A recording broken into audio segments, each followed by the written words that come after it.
Kebersamaan penuh disiplin yang terbangun selama 3 hari di sekolah partai ini telah menjadikan kita semakin solid untuk bergerak keluar, merangkul seluruh kekuatan nasional guna memenangkan Saudara Insinyur Ganjar Pranowo sebagai satu-satunya calon presiden kita.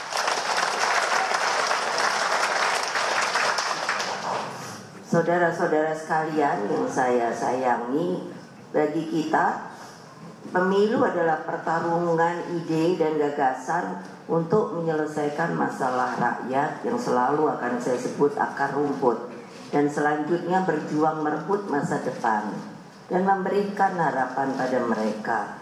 Dengan mendapatkan kepercayaan rakyat, PDI Perjuangan memastikan bahwa apa yang menjadi perhatian utama Presiden Jokowi berkaitan dengan pemindahan ibu kota negara, hilirisasi industri sebagai sebuah jalan berdiri di atas kaki sendiri, dan percepatan pembangunan koridor strategis di seluruh wilayah Indonesia melalui pembangunan infrastruktur akan dilanjutkan.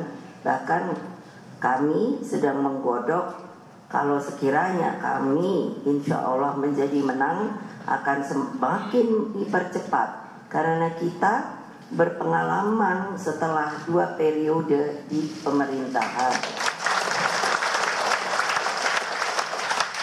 Demikian halnya pembangunan sumber daya manusia Indonesia menjadi bangsa yang tangguh dengan meletakkan penguasaan ilmu pengetahuan dan teknologi serta menggalakkan riset dan inovasi.